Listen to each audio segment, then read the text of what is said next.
The crowd was electric. They're super energetic. They seemed very excited. We could hear them, we could feel them, and it makes a huge difference for us. Yeah, I was going to ask what the difference between playing in Capital One and here. This is probably more like a college atmosphere. Exactly. This is fun. You want that full crowd. You want to feel like they're on top of you. They're engaged. They're so into it, and this building is great for that. Starting off the game 6-6 from the field goal, how did that make you feel? First Yeah, I mean it's always nice to see the ball go through the net. That definitely helps with confidence. And especially just kind of being out and dealing with the injury for a little bit, to have my timing under me felt good. But I feel like everybody was so efficient. Everybody stepped up at different moments and just took advantage of different matchups. And that's what's so great about this team is there's so many efficient, great scorers. So at any time, you find that person and they can go off. I want to piggyback over that. You talk about the combinations you guys have. Asked a couple of your teammates saw you and Emma. They're like a two-man game, up like around the three-point line. Yeah, I mean, and they were amazed. But what's it like for you knowing that the stress that puts on the defense? It's so difficult when you have two bigs that can stretch the floor so much, and someone's going to have that bigger, slower big on them, and just exploit that matchup for as long as that matchup is there. And I just kept throwing it to her, and I was like, she cannot guard you. Keep scoring. They're going to have to change something. So to have so many versatile pieces on our team makes offense pretty simple. My last one for you, just what do you think about the depth this year? Like, the bench had 19 points in the first half, seemed to pick up right where the starters left off. Yeah, I mean, depth is everything. It's a grueling season, and to be able to have the bench come in, step up, and even give you an extra push and an extra boost is so important throughout the whole season.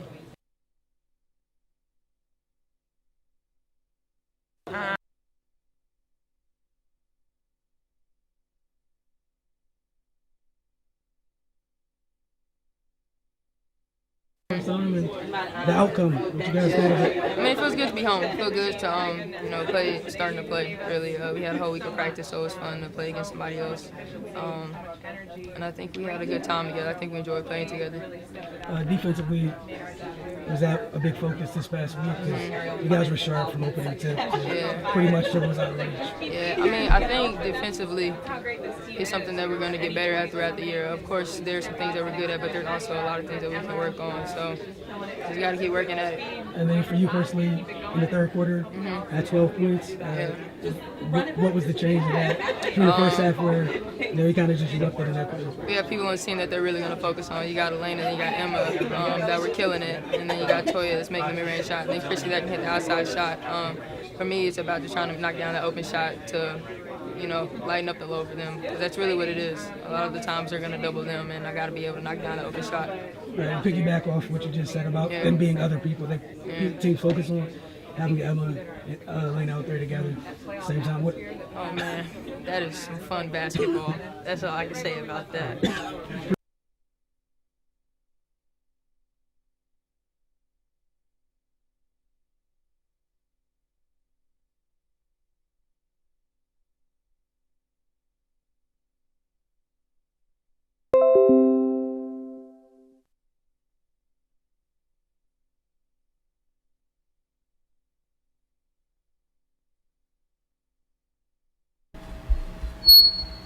Good evening, everybody.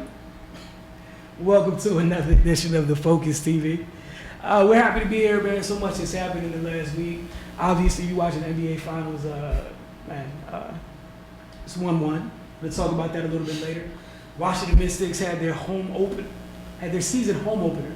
They already played their first game the previous week, but the ESA was officially open, and it was christened with a nice big win over the Atlanta Dream. DC United updates. Oh yeah, new issue of Finance Magazine. We're gonna talk about that. Right. Knew there was something big going on. Then we got some rapid fire, and I know Cardell's having I feel like it's like 15 minutes of rapid fire. What is it like torture for Octavia and I? Half from LeBron James related. Let's go. Oh God, that's really gonna be torture. I was about to go ahead and walk out on our own show. I'm messing with you. It's going to be a strike. But Octavia and Wilson here, Cardell, Cardell and Wilson, Tarpey Jr. Let's go ahead and get things started. All right, so the Mystics, they opened their new home over Atlanta with a 96-75 win. So we saw in the first week, they didn't have Elena. Christy got hurt in that game. The defense wasn't really there either. And they fell to the Connecticut Sun up on the road in my favorite state, Connecticut. Hey, look, you say what you say about your Philadelphia Eagles. Talk about this state that Maybe I have them on. So yeah, now I definitely feel better about what I said.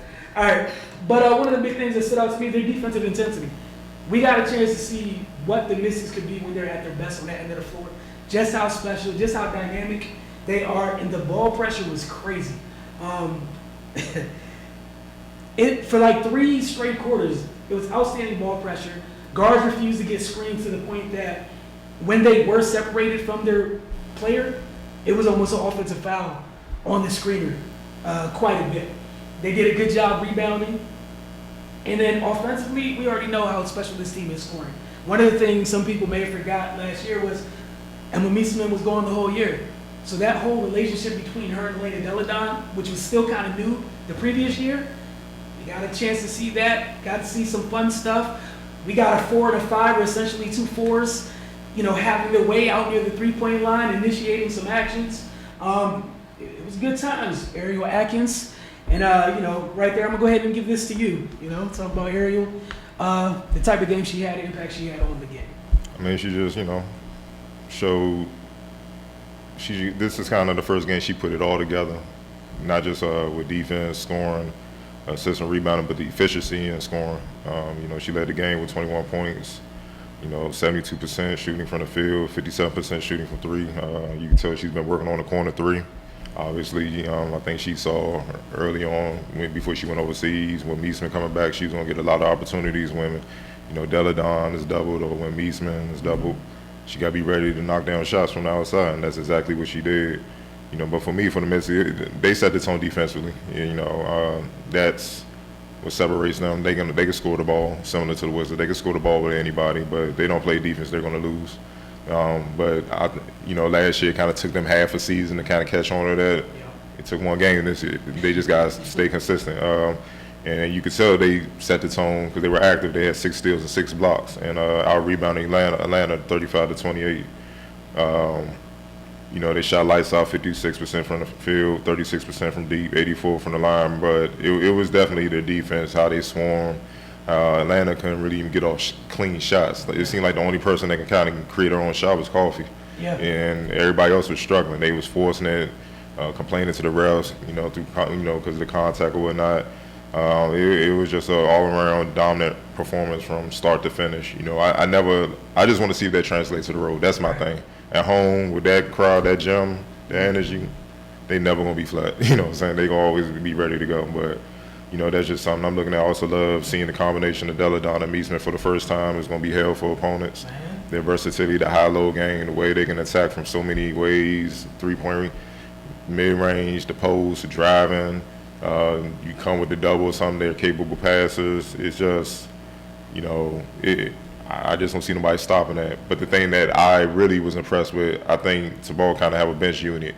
Yeah. He may not be all the way there, like as far as fully confident, where I can just lean on him like at the start of just thinking it up, y'all 3 just going. Right. But that was a good start for them. And I'm talking about Shatori, Hines Allen, and Tiana Hawkins. They, off the bench, the 3 combined for 24 points, 16 rebounds, and 4 assists. They can continue that production each and every game from here on out. It's going to be tough to beat Washington. Yeah, to piggyback on what you're talking about with those 3 primarily coming off the bench, right? Mm-hmm. I believe Ariel Powers returns to the fold. That's another piece off Yeah, that she coming bench. back tomorrow, yeah. She gets to play tomorrow. But the other thing now with having Emma and Elena, once Emma goes and comes back again, you get to stagger them now. And the different combinations they can have. I look forward to. You can play Tiana and Maisha with either one of them at any time. You can play Tiana and Maisha together. The other thing with Shatori, enough to bring the ball up court at times, it's a lot of length out there for opposing teams' guards, which is why they were able to bother them so much. And then for their shooters, yeah, you're going to get a whole lot of open shots because of the stress. Elena and Emma, for the first half, was just Elena, it was a mid-range clinic. It was like, it's one-on-one. 7 for 7. The first I'm half, going to get to my spot. I'm going to raise up. I'm 6'5". I'm going to hit the shot that I want to take. And I'm not going to take anything that I don't want to do. Then we saw Emma getting comfortable on a low block, and the fact that you can't leave one or the other, or you're leaving a shooter. And shout out to Chrissy Tolliver. It's only been 2 games, or one full game really. We see the work. We The Wizards, yeah. Yes, it is evident. Get over to YouTube, both at Finest Magazine and My Mama Sports. We asked Christy directly about what she was able to take from her time with the Wizards and what she was able to implement into her own game, and it was evident. We know times last year teams obviously can aggressively trap her off the screens, hoping that she'll turn it over because the handle was a little shaky. This year, she's able to handle, at least against Atlanta, she's able to handle that trap quite easily. The handle's tight enough to get out of those jams. Saw her get to the bucket a couple times. She said she was working on that giant killer, working on that floater for us. So, I mean, credit to her. You got to give credit where it's due for players putting in the work to get better. It doesn't only apply to young players.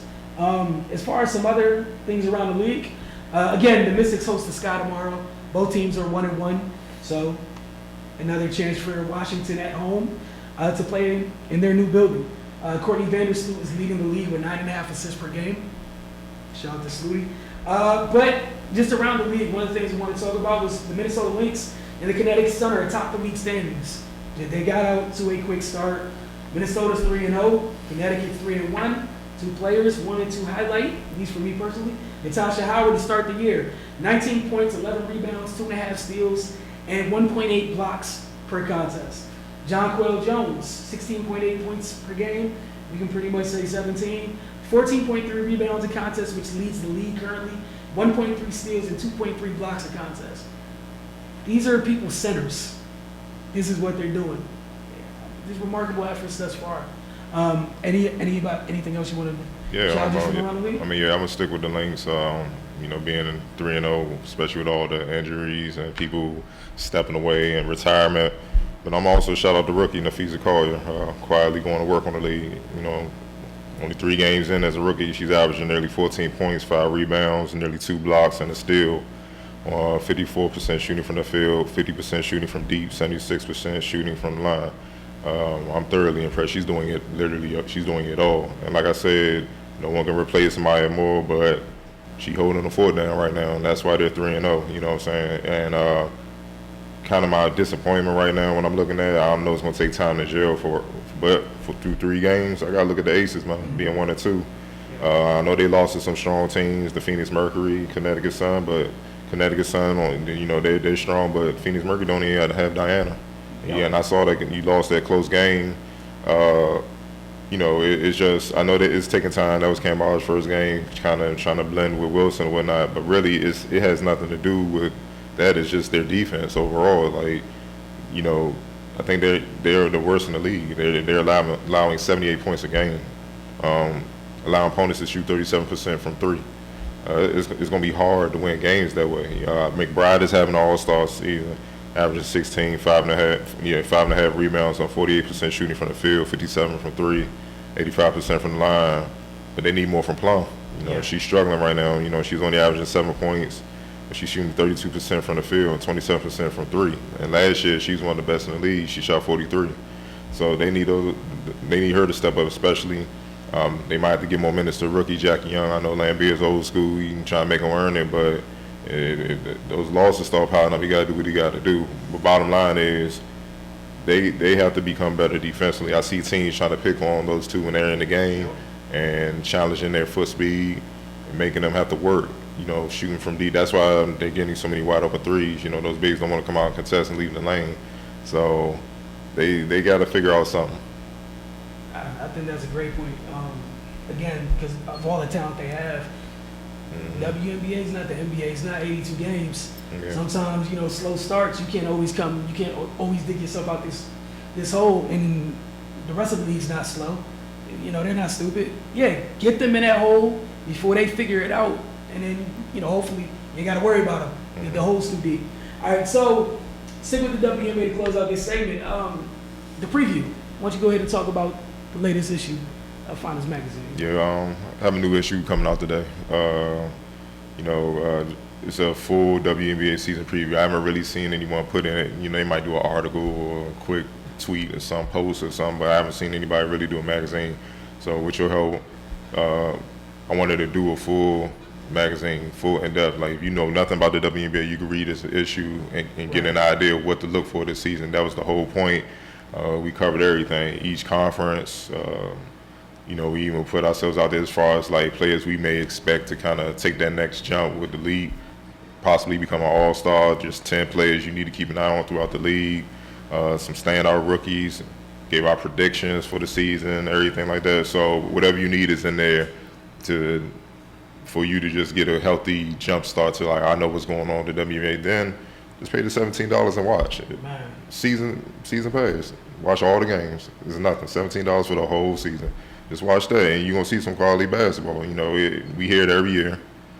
Hey man, first game dudes come back, man, I didn't know it was like that. There's actually some good basketball. Yeah, it's not good. It's great basketball if you love the game. So if you stuck on BS narratives of trying to get dunks all day and all that, then you probably won't enjoy it. But if you love basketball, then it's the game for you. And like I said, it's a lot of elements with the WNBA that's far better than the men. And you have to, you know, but it's a great issue. Sent it out to some people early, got the thumbs up, so definitely check it out and get informed. All right. Just a reminder, get over to finestmag.com, motosports.com. This is the Focus TV. We're taking a quick break. When we get back, going to switch to the men's side of things. Mm-hmm. I tell you, look forward to hearing what you got to say about these finals being tied up now, heading back to the Bay.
All right, well, welcome back to the Focus TV. As promised, the NBA segment is 1-1, leaving the great country of Canada.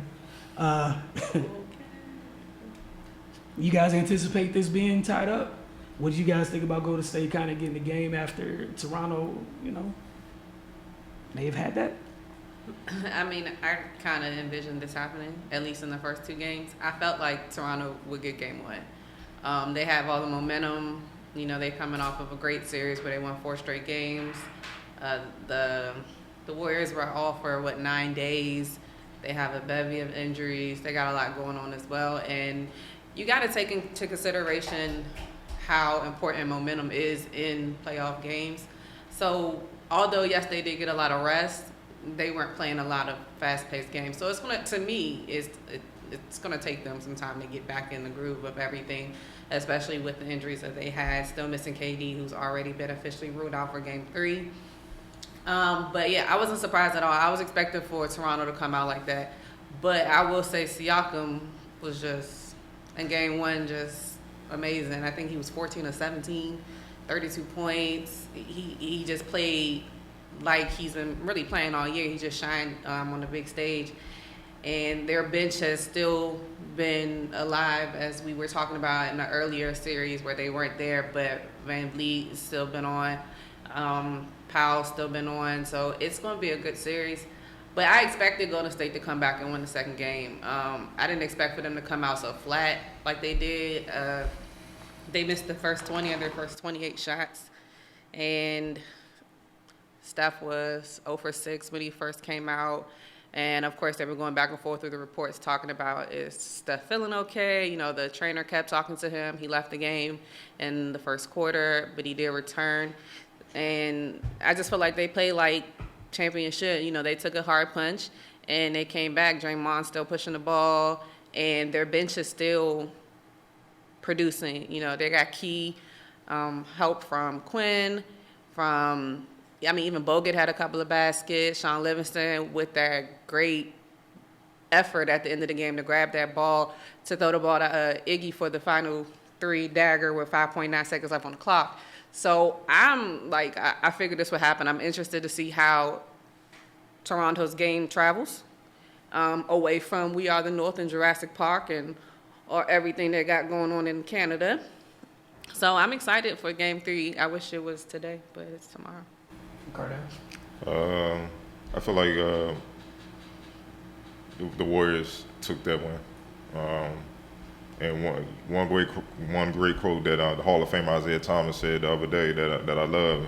He was like, "You don't win championships, you take championships," and that's the reason why they're the 3. You know, they won 3.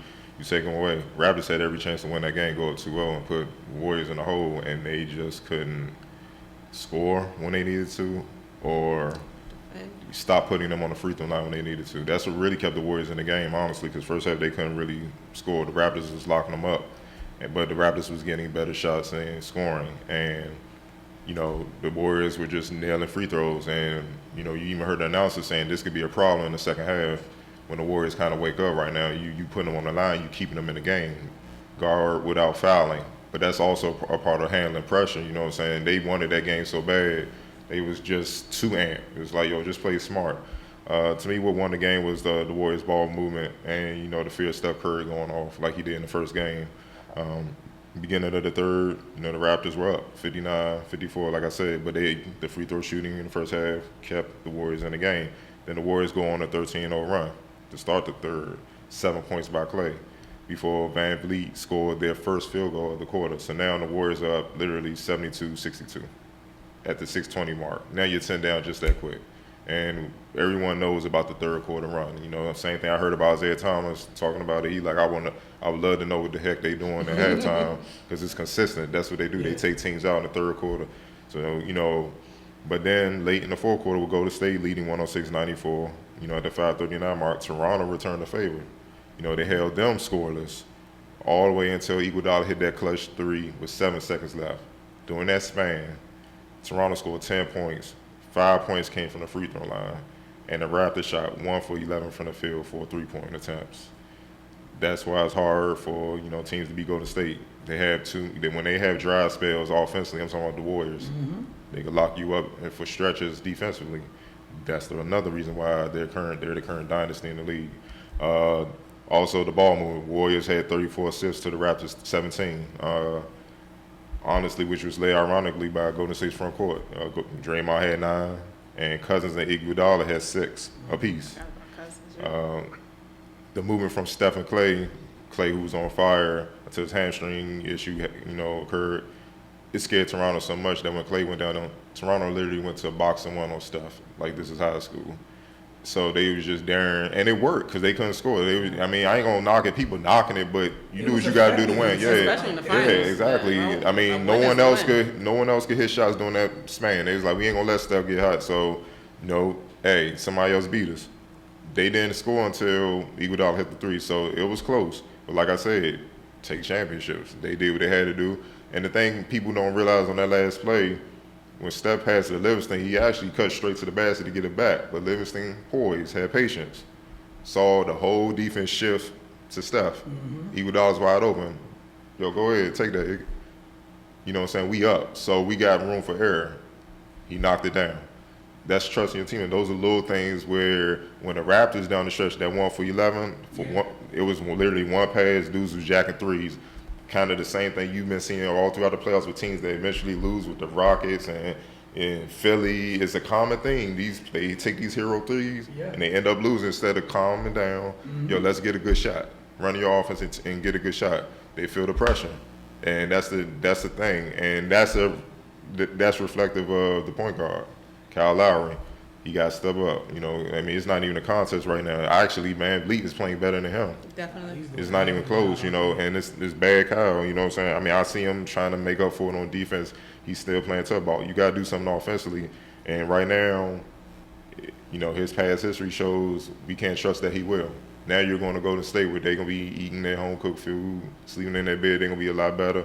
But here's the thing. Game 3 is must win for me for the Raptors because they're wounded. Kevin's not back. Boogie's still coming back. Clay's banged up, and Looney's out. I agree with you wholeheartedly. So if they don't win that game, I'm like, the series over. You know what I'm saying? So, but if they win that game, I'm like, oh yeah, Warriors, y'all better holler at K to get that treatment because this is ugly. You know what I'm saying? And you know, it's just even the efficiency. Like they're doing a great job on Kawhi. Kawhi's only shooting 38% from the field. You know, even though he's averaging 28. You know, I mean, Kyle Lowry, 30% from the field, 33% from three. It's just fifth on the team in scoring right now in this series at 10 a game. I mean, they're absolutely shutting him down. You know, Cousins did a good job on containing Marcus Gasol in the second game. Danny Green is still struggling a little bit, but he's hitting shots from outside, 41%. But then when you go down the box score with the Warriors, Steph hasn't had the most efficient shooting from the field. But from deep, he's on target. 36% is pretty good. But he's almost shooting 100% from the free throw line. So they're fouling him, and that's how he's making up his points. Clay's just killing everybody. I mean, he's shooting 52% from the field, 58% from three, which is ignorant, and 75% from the free throw line. So he's just murdering them, but I don't know how the hamstring is going to affect him. And Draymond, he's averaging dang near a triple-double with 13, 10, 9.5 assists. And then you got the bench, you know, Boogie coming up, he waking up in the bench, all contributing at different points. You know what I'm saying? Looney's a big loss because of his defense. Yeah. So that's what kind of like, I'm looking at game 3, I'm like, Raptors, dog. If y'all gonna do anything this series, that's the game. Especially, I think that with the next 3 in Golden State, was it 2-1? Okay, the next, you got to get that. You can't leave the Bay without a win. Yeah. Because they already lost home court. And by that time, when they go back to Toronto, I'm pretty sure KD will be back. And that's my And Clay and the Cousins will be healthier. So game 3 is the game. And the other thing is, to harp on the Warriors defense again, most of the Raptors' damage was done second chance points, which means that first time around, you're getting trash shots, like you're clamped. If they're securing that rebound, this margin of victory looks a little different. The other thing is, again, when you're talking about Kawhi and not being as efficient, late in the game, Warriors just keep getting stops. Like the thing is, they're able to defend when needed in one-on-one situations and not, you know, alter the entire floor. Like we see what the Raptors are doing with Steph. Like, please, one of y'all gonna have to get us out of the way. Where, yeah, I know they're doubling Kawhi, sending the trap at times, but late at the end of that game, that was Draymond playing really good defense on a couple of those drives. That was just Dre. Boogie's doing a solid enough job where he's not a liability. They've been trying to pick on Boogie to a degree, and again, credit Draymond, Iggy for making sure that you can't. Talking to you off wax, one of the things you brought up, even when Quinn out there, we know he's not the greatest defenders. His teammates are doing a great job that if you get by him, they're seeing bodies. So it's like, if I go by Quinn, man, Dre right there, Iggy's right there. And again, to go with that crowd, with the Sean Livingston and the Iggy crowd, this is the time of year they get paid for. Yep. Sean Livingston there's not a price that you could put on him. You know, there's no value to me.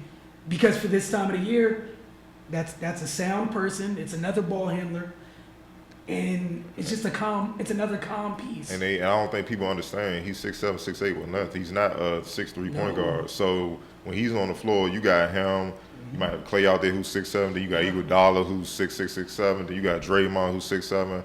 You got guys, versatile guys around the same size that are quick enough to stay with guards but can defend the post, and they have length. So if you throw lazy passes, bad passes, even if they don't get it, they can deflect it and everything. And then, like I said, versatility. So if you miss it, they get the rebound. whoever gets the ball, everybody else can just run. Which makes it kind of like, I remember I love what Kerr did starting Cousins because he took us all out the game. Because he told Boogie kind of, you bring the ball up, use your skill. So that got Boogie in the game. So he bringing it up. Gasol, big men are used to running basket to basket to meet the center. So when he's running, Boogie's not there. So he's just like, oh man, point guards are taught to pick up the ball. So I saw Kyle Lowry literally like, yo, who got him? And nobody was around, so he would get on Boogie. Next thing you know, Gasol out there on the island trying to deal with Steph or something like that. And Boogie would drive, and they would have to double, collapse down, and go ahead Steph for Clay. And that's how Clay kept going. He was getting wide open threes. Mismatches. It's about matchups and stuff. And I saw people leading up the game like, how you going to start Boogie and everything like that? And that's why he coaches and you're at home watching TV. It's as simple as that. And the other part with this thing with Boogie, why I don't understand why people are so shocked about this. Last time I checked, like I know he's hurt or whatever, that's one of the most skilled bigs in the league. And So even if you can't move, it's not like he played above the rim before the injury. So yeah, now those little explosive plays that he has, cool, they're not happening. How does that affect him for the most part? We saw him hit Gasol with a smooth left to right. You know what I'm saying, for the 3-point, smooth left to right and drove to the basket. And then even in the post, Clay's cutting and it's just that pass is on target each and every time. You know, and this is only his second game back, and I'm looking at the stats. Yeah. The Cousins is 4th on the team and assists at 4. Yeah. And I mean, he literally only really played. He played the first game, but last game is kind of when he got his rhythm. So he's affecting the game in multiple ways. And like I say, and even with his big body and all that, you know, Gasol can't go to work like that no more. You got somebody big like you and who can move better than you. So that's what causes a mismatch. And also, they've taken Ibaka out the series. I thought Ibaka would play the role, but he can't guard Boogie. He's too small for that. And he's not hitting shots. So they're suffocating guys that may make an impact where they can't even get going. So that puts more pressure on Kawhi, Shotgun, you know, Van Vliet, Lowry, their offensive guys. They got to perform. And if they don't perform, that's when you saw what happened in the fourth quarter. They start panicking, they start pressing and just jacking. And that plays into the Warriors' hands. Yeah, we're looking forward to Game 3. What is that, Wednesday night? Yep, So tomorrow night, Game 3. And as you said, Cardell, I agree with you heartily. It's a must-win for Toronto, man. The last thing you can do is let these dudes get life at home, and they've gotten people out. They've ended things on other people's floors. Yeah, and they would love to do that. So, And then, like I said, you got that nuclear dude just getting healthy and healthy. He can't wait. Yeah, All this talking that's been said. yeah, he just want to come out there and Yeah, he ready. So, I mean, and that's the other thing is, all that has to be like over your head if you're the Raptors. So you're literally a box of one in Curry, right? Because all that stuff goes out the window. The healthier they get. And we can't let Kawhi slide. He got to step up. He got to be more efficient. I don't want to hear about the injury because no one was saying nothing about the injury last series against Milwaukee. Yeah, he was doing his thing. No, it's the finals, bro. Nobody's trying to hear that. So you guys are right. But again, as always, man, hit us on social media. We want to know what you guys think about the finals. We're always watching the game, so tweet at us during that time. We're gonna take our second break, but before we do that, as always, Jamal Hayward from 9-4-50. This week's breakdown is a high jab into a low sweep. Again, it's a high jab into a low sweep, followed by the second break. When we get back, a little DC United, then Cardell gets to put us through the torture chamber, aka rapid fire.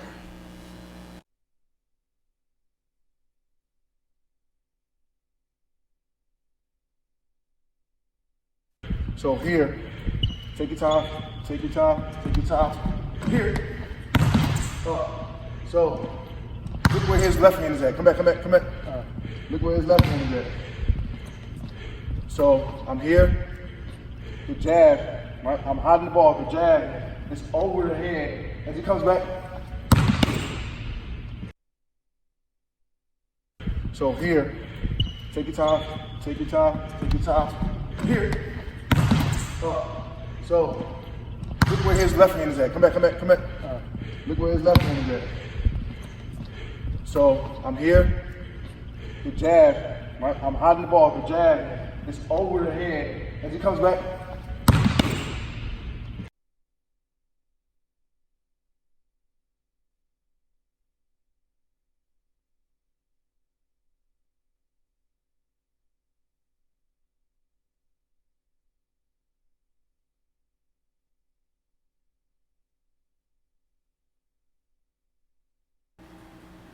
Welcome back to the Focus TV.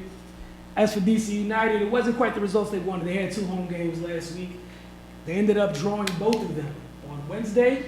It's kind of a sloppy affair, but it was a 3-3 draw with the Chicago Fire. Ulysses Segura scored 2 of the 3 goals for DC United. On Saturday evening, while we were at the Mystics, DC United was taking on San Jose. Chris Wondolowski scored his 151st MLS goal in the first half to give the visitors a 1-0 lead. In the 58th minute, Leonardo Jara, his shot was blocked. The keeper couldn't, all he could do was deflect it and landed the defeat of Luciano Acosta, and Lucho calmly beat the keeper to the far post to even things at 1 apiece. The Black and Red lost Russell Knauss and Steven Birnbaum to injury in this contest. The good news is they have a 25-day break from MLS play. So we're talking about the Warriors being off for 9 days. DC United is off for 25 days. I mean, that's a whole work in month. league play. Yeah, it's a whole month, right? But, however, they do host the Philadelphia Union in U.S. Open Cup play on the 12th of June. So I'm anxious to see how many DC United's big guns play, because when Real Betis came to town, none of them played. So I want to see how much priority, if the U.S. Open Cup is a big priority for Ben Olsen, or do you let some of your younger players go ahead and take this experience and just let your big guns get rest? Like, it's 2 draws, it's better than 2 losses. Obviously, all your home games are important. You want to get 3 points out of all of them, but you're still atop the standings. It could be worse right now. And you haven't had your full complement of players since like the second week. So, all right, rapid fire, man. What you got for us? You don't sound excited, man. Come I'm on, excited. Why y'all? I'm excited. What's going Why on? y'all so shivery? It's just questions. It's just questions. It starts that way. All right, I actually want to start with a kind of a controversial one Of course. about Stephen Curry. Uh-oh. I'm sure y'all saw the Iguodala interview post game. He was like, he trying to protect Steph's legacy, and he was like, huh? And they dug a little bit, and he was like, Steph receives a lot of hate, not just from fans, or who cares about that. He's talking about like from peers, people across the league. For whatever reason. Why do y'all think that is? And what are your thoughts on that?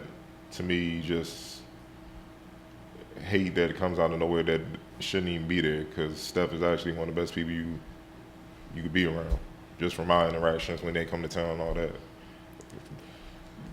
I think he gets so much hate just because they can't stop him. I really feel like it's that. I feel like people think that he's quote unquote privileged.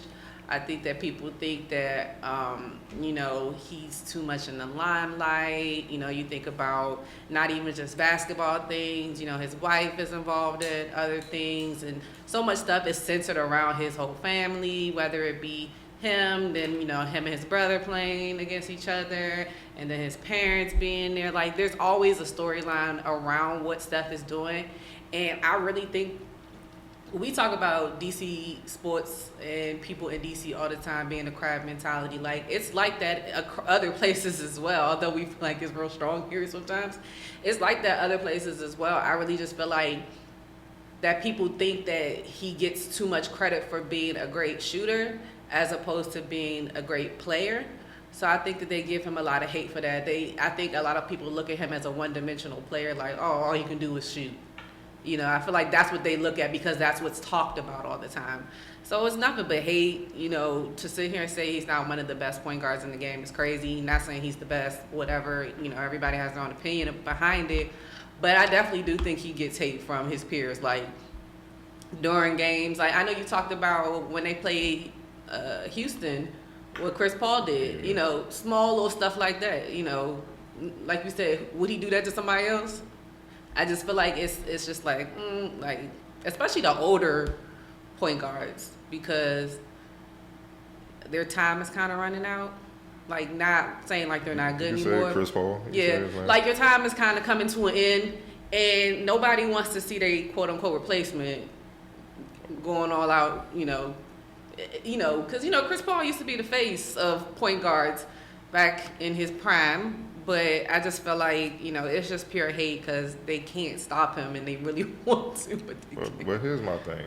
One, he's a 3-time champion. So all that shine he did, he's earned it. So what are you tripping on? And exactly. Anybody saying he a one-trick pony, or Stevie Wonder, something, they need to get their ass checked. Exactly. He sure can pass, he can rebound, underrated defender. They be trying to say he don't play D, and he plays D because all these same point guards that they might like above him or whatnot, how come they don't kill him and get the W?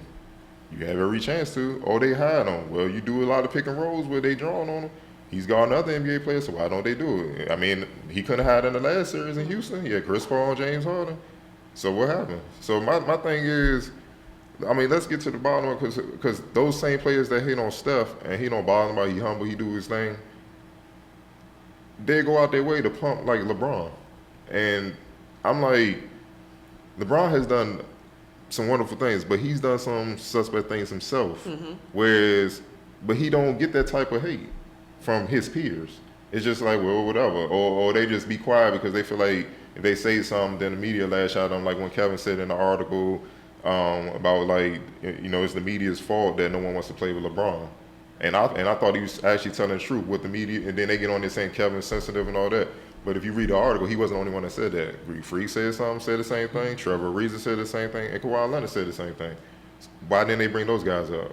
So it's just contradicting. I just feel like, I call it the Kobe Bryant effect, because he went through the same thing with his father being a former player in the league. He come there, he had all the buzz, the flash and all that. And a lot of people didn't like him at first.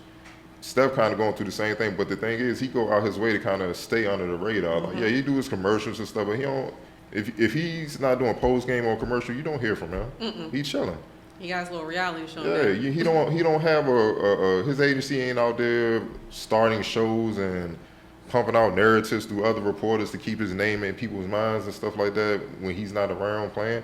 He's chilling. He's with his family, and his parents did a great job. They just so happen to have a brother that's in the league, and just so happened, their sister is, I think, the Rivers is engaged with Damian Lee from Baltimore or whatever, like that, something like that. Yeah, they're married. So their whole family's basketball. Yeah. So, but my thing is, if you're a brother and you grew up rough, you ain't have it hard, why are you gonna hate on somebody else who did have it good? I'm looking at it like, well, at least somebody that gives me hope. You know what I'm saying? Like, all right, at least somebody grew up well off, had a great foundation starting off, instead of when you look around, 9 out of 10 of us starting off from the ground up, like, dang, man, we got to grind just to get to average living. You see what I'm saying? So why are you hating on that? And plus, he earned it. He went through adversity. He was his father. His father was the greatest player in Virginia Tech history, and they didn't even offer him. That's unheard of. He couldn't even get an offer. So everything he got, he's earned. So how can you not respect that? Hate. It's one of those things where another person they don't like is one of his teammates, right? Clay, same different. No, I wouldn't even talk about Clay. Clay, everybody kind of accepts. They kind of leave Clay alone, even though it's a really similar background, which is interesting to me, right? Yeah. And then you got the tall, skinny guy who they want to leave that place to begin with, where they take those two, do their best to try to put them on opposite ends. If something's wrong with that one and something's wrong with this one, the bottom line is you can't stop either one of them. Neither one are one-dimensional. They're well-rounded basketball players, and that's the problem right now. If you took the energy you had for Steph was a one-dimensional player, you wouldn't have 3 chips. All right, it's not happening. Clay was a one-dimensional player. They don't make this run. Dre was a one-dimensional player. We're not here right now talking about these things. Correct? Correct. So again, it's just one of those things where back in the day, like, you could be mad about it, and some people, it was like, well, go beat them then, right? Yeah. But this energy now is just, let's just discredit them. They'll do anything but go beat them. You know what I'm saying? Like, they'll literally discredit do anything but go beat them. Like, when you had the opportunity, somebody dropped you off. I'm sick of hearing your name every 10 seconds about what's happening in these playoffs, where a whole dynasty happened on your watch. That's the only time we should be bringing this up. If this is your era, right, and you are a great enough player to say this is your era, man, there's some explaining to do. So we ain't talking about that, man. That's a whole bunch of hate and childish nonsense. Everybody that's talking is at home. Let's get deeper. Let's get deeper with it. How much of skin complexion has to do with it? Look, I was gonna say it, but I didn't want to seem like I didn't want to seem like on the surface type. I was like, it's a light skin versus dark skin thing. I hate it. It is just like, here this little light skin boy go. Like, come on, guys. With the blue eyes and all that, murder and cooking them like that's the part that kills me is like, they just take both of them and were like, oh, they're not killers. What are you talking about? They sat there and laughed at you in your face in your building, like, ha, King, chuckle, chuckle, chuckle, laugh, laugh, laugh. Kick me off your court again, boy. Right? Yeah, that oh, was wow. hilarious. Like, just accept that they're both cold-blooded killers and leave them alone. No, Like, and stop I will hustling. never forget that shot Steph hit in OKC when he was wounded and OKC was supposed to be the About team to that knock him pre-logo? off. Man, yeah, he hit that half Logo? court, started crip walking on that court. I'm like, What's it ooh. called? And Clay last year in the finals, man, it's a 1-on-4 break. My man started Yeah, doing yeah. like And just take pop. all three of Yeah, these. yeah. And he's They're like, killers. what else do they have to do for y'all except that? Just leave them alone. And plus, from our areas, we celebrate a style of basketball where it's aggressive. Go and dunk on you and flex and all that. They beat you with skill. Those still And hurt. I Don't know. tell Listen, me. I know it hurts. No, but we don't value that as much as it should. Like, think about it. You go down to some of the clear out 50 crossovers, trying to drop them, maybe pull Yeah, up, or one you trying to get to mistakes. lane dunk. Yeah, stuff. Going back, not even waiting, going back half court. Yeah, they hurt. But to the average fan and from our area, from where we come from, they don't value that. They value the aggression and all that stuff like that. He's killing you with skill and IQ. Because that's how he can kill you. Look, he's not going to be able to come down the lane like Westbrook and dunk on you. He wasn't blessed with that. He killing you with what he has. And obviously being light-skinned and all that stupid stuff, man, plays a role in it. It's just, man. I'm just tired of it. I was It's gonna just say sad, it too. I was like, man, look, they They got were 3 light-skinned. championships in the last 4 years, right? Yeah. And one of them we could throw an asterisk of because it was a whole bunch of mess that went into that, right? Since people like throwing Care excuses, package. man, the whole care The package. Draymond Shout zone. out to the league. Just stop it, man. Just let this go. If y'all don't like it, team up and take them down.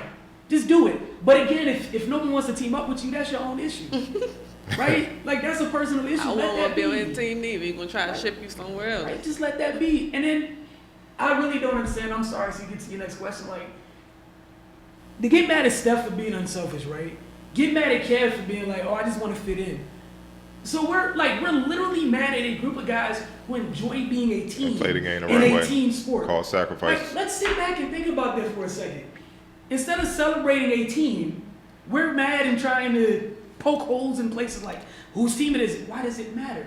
Like It's if the so- Warriors, that's if whose so and team so it is is. hot, the right basketball thing to do is I'm gonna let. I go mean, of but it seems like the cool thing now in society is to just bring down whoever's on top. That's why I Instead said of like it's- really just celebrating and rocking with it, like, yo, Sickening. I can respect to take notes and maybe you can try to get there one day. It's just like that. Sickening, man. Um, What's next though? uh, That's Gerald McCoy on Buck's departure. oh yeah. He said, business is business. It didn't hurt me at all. Yup. But it'd be fun to face them during the season. What are your thoughts? I don't believe that. He been there too long talking some his business. It's cool. Nah, bro. You heard a little bit on the inside.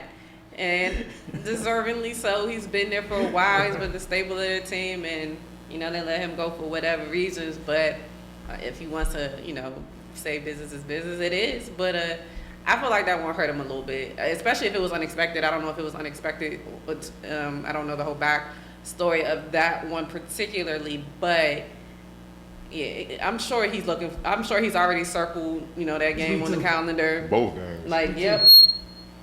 Can't wait to be there. It's gonna be a good one though. Yeah, he gets a week 2. Where did he go again?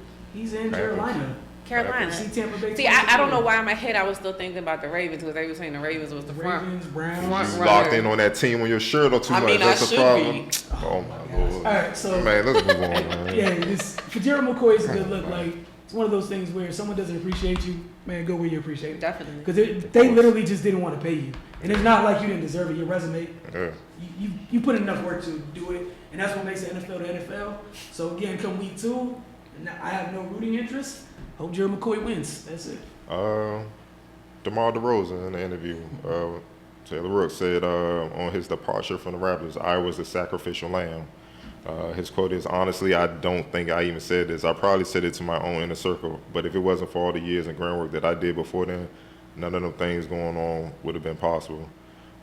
Yes, I fought, I sacrificed, I pushed the limits to where I had to be the sacrificial lamb. Just what are your thoughts on that? I mean, that's all cool. You know, I'm sure it's a grain of truth in there. But at the end of the day, like X's and O's, you couldn't get it done. You know, with whatever they gave you, whatever they didn't give you, and if you want to consider yourself the sacrificial lamb, it is what it is. Because like we just said, it is a business, and right now their business decision is has kind paid of off. working out for them. So of course he would feel some type of way, especially as long as he's been there and he feels like that, you know, he's a staple in the Toronto Raptors franchise, which I'm sure he is to them. I'm sure a lot of people didn't really want him to go, but business is business. And if you're not getting, I can see if you were getting it done, you know, y'all got a chip, y'all did this, y'all do that, and I could kind of feel you what you're saying at that point, like, I can't believe I was a sacrificial lamb and I did all of this for this franchise, but everything you did didn't get them a chip, and that's what the ultimate goal is. So I know it sucks, it's gotta suck for as soon as you leave and get replaced, like they smooth straight to the finals. Like I know that's gotta hurt, but it is what it is. Like, you couldn't get it done. That's how I look at it. It's just business. I think the sacrificial lamb thing is a little bit too much. It's a little sensitive. Yeah, you know, obviously there's some truth. Like, yeah, you were there. There were places. You had to be there for them to get to a certain level, and y'all kept getting to that certain line. Mm-hmm. But your play or lack thereof, or the lack of results, when you kept hitting the wall in the same place, is why they made the move. What is insanity? Doing the same thing a bunch It of is what times. it is, man. I mean, he sounds like a dude that got dumped, and the girl moved on, got married to somebody that was better. You know, had more money, balling. And he just like, damn. That's how it sounds. I just wish these guys today. I'm not knocking them being honest, but everything don't need to be said. Some things you got to be accountable for too. You see what I'm saying? You can't say after you lose a playoff series, man, we had LeBron, we would have won too. Oh man, That's when I knew I don't want to hear it no more, man. Don't tell me about the Raptors no more. You're the leader, dog. You're the best player on the team, and I'm a firm believer the team follows the mentality of the best player. That's why you saw. I go all the way back to 01 finals. That team had no business going all the way to the finals, beating the Pacers and all those. Milwaukee and Toronto, they were way better. Well, not way better. They were better across the board. But they were dogs. They took on Identity Allen Iverson, who just refused. I'm not stopping until y'all up when zero's on the clock. That's exactly what I saw with the Raptors. They took on his mentality. That's a losing mentality when you just like, we had that. Nah, dog, part of you getting better is self-evaluating and looking in the mirror and be like, dog, I got to get better. Like, you can't point the finger at nobody. I got to get better, man. Y'all literally, in a lot of games, I mean, LeBron and the Cavs came through and just punked y'all. Seriously. And they kind of traded you head straight up for Kawhi. I know Danny Green came over, but it was really y'all two. It was a 1-for-1 trade. And because Danny Green was and Jakob or whatever, they was the second tier. Yeah, they offset each other. And Kawhi coming in first year, they in the finals, bro. That's bad. What did you just say a little bit a while ago? They took on the identity of the best player, and he's a dog. It's levels, and that's why I know talking heads and then NBA guy promote a lot of players as superstars, but they're only about 5 of them. Like I say, I always say, evaluate a superstar by if they move anywhere in the league, the whole league will feel it. They not worried, no disrespect, they not worried about DeMar DeRozan going to. They be like, oh, he went over there, that's nice. But if Kevin go, oh, what? Look at what we doing. Like, people spend a whole year wondering about what Kevin's gonna do a year ago. Listen. whole year in advance. Bro, take this for instance. If DeMar went to the went to the Warriors, you'd be like, dang, that's tough. They got, okay, that's cool. But when Kevin went, it was like, come on, bro. Mm-hmm. Even when Boogie went, it's like, for real? So I'm like, God dang. You had whole grown NBA players like, come on, man. It's not fair. All y'all had the same opportunity with $5 million to offer this man, and you all chose for reputation, all this other. Whatever you chose, you had the same. Look, no one's knocking what DeRozan did. Vince created that whole foundation. Yeah. He came along, built on it when no one else wanted to. That's respect. But y'all got to the level where, and Masai's job is to field the best team possible. That was on the table. He's doing them a disservice if he don't make that move. Definitely. So that's just, it is what it is. Former 49ers linebacker Navarro Bowman, local guy, has called it a career. He didn't play in the NFL last year, announced his retirement today, 3rd-round pick of the 49ers out of Penn State in 2010. Bowman was a full-time first-team All-Pro. What is your thoughts on Bowman's legacy? I think it's amazing. Number one, because of where he's from home. From home, went to Suitland. Suitland area, yeah. So, we all got kind of ties to him. I know a lot of people that know him and, you know, been in and out of the league. But I'm happy for him that he was able to have the career that he had. I know he had some injuries that kind of set him back. I'm sure he would still love to be playing if he could. But I think it's a great honor for him to finish on his own terms at the end of the day, too, you know, to kind of be like, all right, this is going to be it for me. Because a lot of people don't even get that choice. You know, a lot of people don't have the opportunity to be like, okay, I can hang it up. Or, you know, either they can't get picked up or they just can't. Nobody wants them, you know.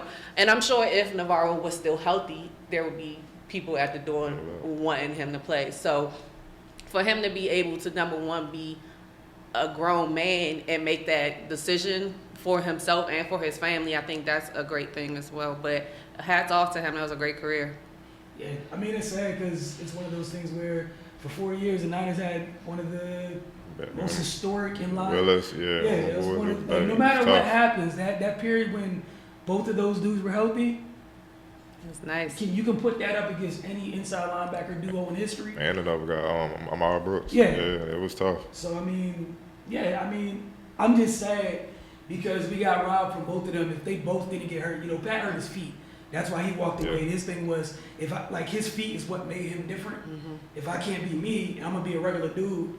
I'm gonna leave. Mm-hmm. Similar to Navarro right now, like physically, he can't ever be Navarro again because of those injuries in his eyes, right? So, like, it gotta stink being out there knowing that you see something. You know, you like in your mind, I'm there already, but my body can't let me get there. What they say Father Time is always undefeated. I don't think they understand just how special those two were athletically. So, like, when those dudes, when you go from being able to run with wide receivers on the outside as an inside linebacker to becoming like a mere mortal to speak in terms of athleticism, yeah, man, that's a big drop off, dog. And I don't even think it was Father Time. Injuries, man. Injuries just take it takes it out of you. Look at Derrick Rose. He was on the way touching magic. Like, all you had to do was win. And you took that away. I'm happy. One of the things I was happy about, he got to retire a Niner. That warmed my heart today. When I saw that, I was very happy that he got to retire a Niner. All right, last one real quick. Steph Curry said he feels he cost the Warriors a championship in 2016. His reaction with 53 seconds left in Game 7 after Kyrie hit that cold-blooded three-pointer, go right back at him. He took a hero three-pointer. When he had Kevin Love on him, he could have went right past him. I remember that play because I was yelling, go right past him. But, you know, he took the hero shot with a guy that could shoot that well. Obviously, you live with it, but he came back, you know, and said that cost us a championship, that hero shot. What do you think on that? Just like we were just talking about DeMar and being able to reflect back and grow from situations like that, that's the prime example. To be able to be truthful and come out and take ownership into something that you felt that you contributed to the loss, and to be a leader and to say that, like, in hindsight, I know that was wrong. I should have did this and I should have that, and having the courage to actually come out and admit that. You know, I think that's big of him. You know, I don't know the background of why this came up now, but the fact that he still has, you know, the courage to even come out and say that, and to look back on it and really reflect, because he had to know that. Like, to come out and say that now, 3 years later, that's something that he thought about when that happened, and that's something that he reflected on, and that's something that you can tell that he's now realizing, like, okay, I can't do stuff like that. So it makes you see how he processes the game, and it makes you see how he's learning as he's still going. So, like, I can't give him nothing but props on that. That's why people are always going to be at the ready and willing to go over there and play and go to state as long as he's there. Like you said, from a leadership standpoint, it secondly just speaks to his evolution as a player.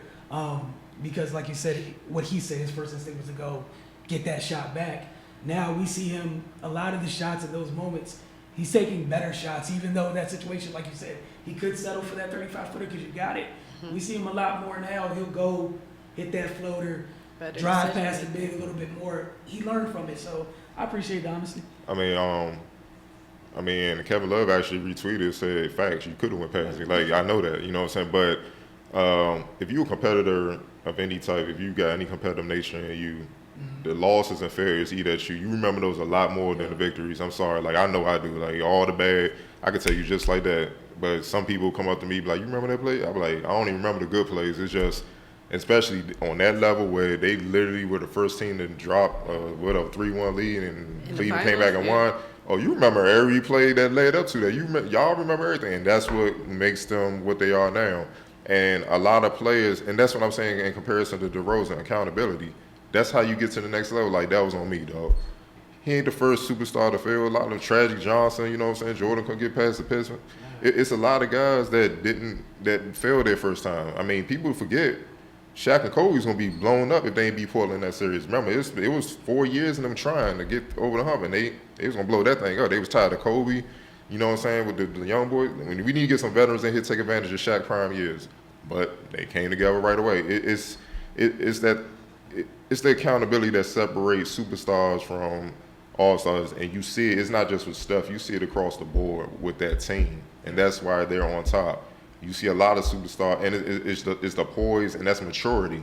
Yeah, he could take that shot. Nobody will fall him until they get in the locker room. The Curry might say you could have got a better shot, but you see a lot of players across the league, superstars. In comparison, I know a point guard that they love to compare to Steph, Russell Westbrook. Look what he did to Dame. As soon as you start giving him a couple buckets, like, bro, it ain't the time for that. And Dame was just like, I'm going to chill. And that's why you take them out. It's poise and maturity and being accountable. Steph, honestly, since Steph play, I can't remember one time Steph has messed up in that situation where he learned quick, like, seriously. But that's what I was thinking when you brought it up. Like, you can, like, it instantly pops in my mind in those situations since. He hasn't done that. Exactly. He's gone by, took in the midi, the floater. Like, we've seen, actually, that floater's evolved a couple times in the past couple years. Now he's hitting and going away from the basket off glass. He wasn't hitting the floater off. Even the last game, that boxing one, that was designed to stop him. And he could have pressed and tried to jack up shots. No, we're going to keep moving this ball. And they ain't scored for a minute. And he wasn't even shooting good. He like, yo. But he trusted it. That's how you know he learned to mature. That's mental toughness. That's poise. He stuck with it. It worked out. And that's why they chance. Other teams would break. They'd be like, nah, I'm shooting. And that's you see the results. All right, folks, well, thank you guys for tuning in. As always, get over to finestmag.com. I'm on sports.com. We got Mystics tomorrow night. We got Mystics on Sunday. So, there's even more reason to follow us all on social media and get your Mystics updates. And we'll see you back next week, same time, same place, right here, Bliss FM and DC TV and the Focus TV.